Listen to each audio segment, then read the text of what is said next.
Halo, salam planter untuk rekan-rekan semuanya. Hari ini saya berada di salah satu kebun kelapa sawit, di mana kebun ini berada di areal gambut. Nah, di sini ada sesuatu hal yang menarik bagi saya di sini, di mana biasanya kalau untuk tanaman di areal gambut kan dia lebih cenderung miring atau bahkan mungkin dia tumbang. Tapi di sini didominasi dengan tanaman kelapa sawit yang justru dia tegak, jadi tidak banyak yang tumbang. Seperti terlihat di belakang saya seperti ini, dia masih bisa tegak lurus. Nah, hal apa saja yang menarik dari sini? Simak terus video ini, jangan lupa like, komen, dan subscribe-nya.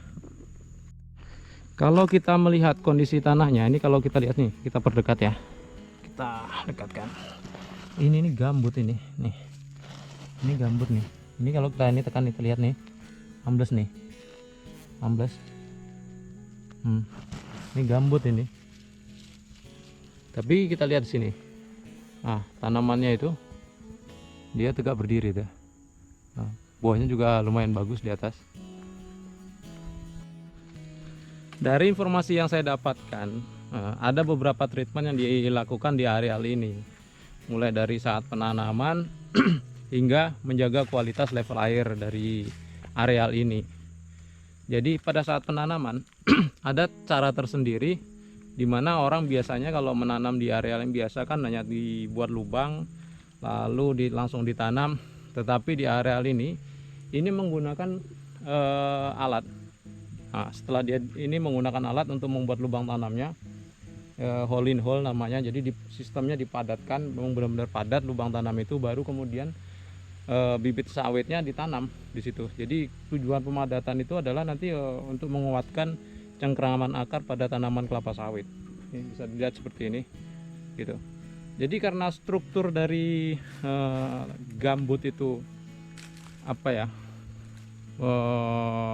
tidak padat, jadi membuat cengkraman dari tanaman kelapa sawit itu menjadi tidak kuat dan berefek pada tanaman menjadi bengkok. Seperti itu. Ini contoh tanaman yang bengkok nih. Nah, dia miring, tumbang. Terlihat di sini. Baru dia ke atas. Ini juga gambut ini. Nih. Ini material organik khusus gambut biasanya kan. Nah, untuk treatment yang kedua yang dilakukan adalah menjaga level air pada areal ini. Dimana untuk areal ini, nih di sebelah sana itu, ada parit. Parit dibuat kurang lebih 2 baris satu. Artinya dalam 2 baris itu satu parit, ukuran 1 kali 1 meter. Dimana untuk mengatur drainase air itu. Nah, nanti di bagian depan sana di ujung itu ada dibuat seperti stop ban. Di stop ban itu dibuat levelnya menyesuaikan dengan kebutuhan nanti maksimal tinggi air itu berapa dari areal yang kita miliki, seperti itu. Memang agak lebih rumit dibandingkan dengan areal yang mineral pada saat kita memiliki areal-areal seperti ini. Tapi jangan salah, pada areal seperti ini buahnya itu bisa memiliki massa ataupun berat yang memang tidak kalah dengan areal-areal mineral. Jadi untuk rekan-rekan yang mempunyai kebun yang seperti ini, jangan berkecil hati. Justru memiliki potensi produksi yang lebih baik daripada areal-areal yang memang berpasir, biasanya golongan tanah S3 seperti itu. Jadi memang agak lebih rumit, tapi yakinlah kalau memang kita mengurusnya memang sudah benar seperti itu, yakin hasilnya juga nanti akan bagus. Ini karakteristik areal yang memang banyak areal yang berada di areal gambut, biasanya gulmanya yang tumbuh seperti ini, Stenoklena palustris. Ini sampai ke ujung sana, ini Stenoklena juga. Nah, fokus pada perawatan areal ini dilakukan hanya pada jalan panen dan piringan itu saja. Piringan ini untuk mempermudah pengambilan brondolan ataupun nanti untuk pemupukan, dan jalan panen ini untuk akses perawatan, pengeluaran buah dan lain-lain. Ini kita lihat di sini, nih batangnya lurus. Yang di sebelah sana juga lurus itu, kita lihat lurus. Nih Nih. Masih sama tanahnya ini gambut juga nih. Kalau kita lihat sini, ini gambut nih. Nah, nih dia bergerak nih ya. Kalau ini kalau kita injak terkadang dia ambles. Nah ini lurus semuanya. Nah, bisa terlihat di sini kan. Biasanya kalau untuk areal perkebunan perusahaan, untuk areal gambut ini dipasang alat ukur untuk mengukur kenaikan level, jadi namanya piezometer.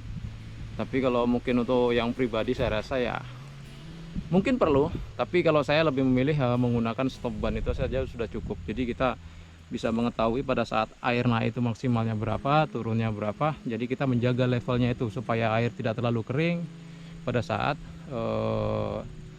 musim kemarau. Mungkin kalau airnya pada musim hujan dia terlalu tinggi ya apa boleh buat, mungkin efeknya akan terendam biasanya karena areal gambut ini merupakan areal yang rendahan. Tetapi pada saat dia menjadi level yang terendah pada saat musim kemarau, jangan sampai areal ini benar-benar kekurangan air yang akan berakibat pada permukaan menjadi turun, sehingga kelapa sawit juga bisa kehilangan ataupun kekurangan daya cengkram akarnya.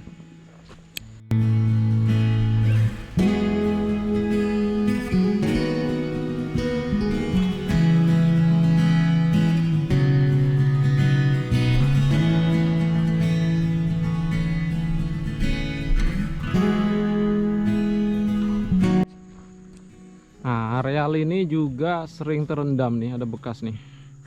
Ini bekas genangan air sudah surut, tapi masih terlihat basah di sini. Tadinya nih kayaknya nggak bisa dilewati. Nih, bahkan bekas jalan narko ini kesini dia, karena sini sering terendam. Tuh, pada saat musim hujan, terus air bisa jadi kalau drainase di bagian hilirnya terlalu tinggi juga air nggak bisa turun. Jadi di sini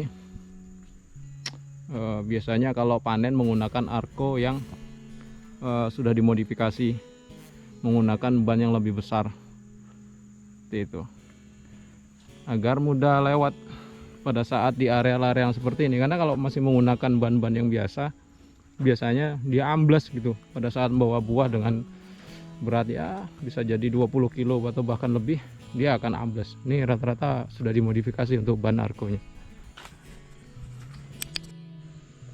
Nah, untuk areal seperti ini juga, ini biasanya kalau kondisi gulmanya seperti ini, nih didominasi oleh gulma pakis ya.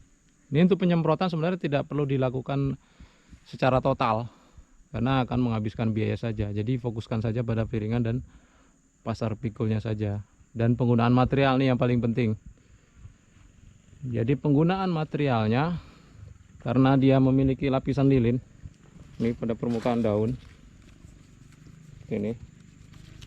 Nah, untuk membuka lapisan lilin pada gulma ini harus menggunakan material racun ataupun bahan kimia yang berbahan aktif paraquat, itu paraquat. Dan fungsi paraquat itu hanya untuk membuka lilin itu sendiri ya, bukan untuk mematikan. Jadi harus dicampur lagi. Untuk paraquat itu, paraquat kan dia kontak, dicampur dengan herbisida sistemik. Biasanya sih bahan aktifnya herbisida sistemiknya metil metsulfuron, gitu. Jadi setelah dia seperti ini, nah ini kan bekas kena semprot nih, baru kalau sudah terbuka lapisan lilinnya, baru bahan aktif dari sistemik itu sendiri baru bisa meresap. Itulah yang membuat gulma ini menjadi mati.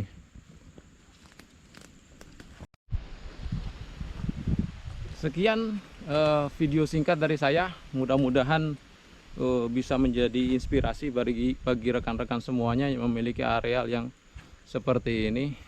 Apapun kondisinya pasti ada solusinya, yang penting kita tekun dan jeli melihat situasi kondisi kebun kita. Jangan lupa like, komen, dan subscribe-nya, dan salam planter.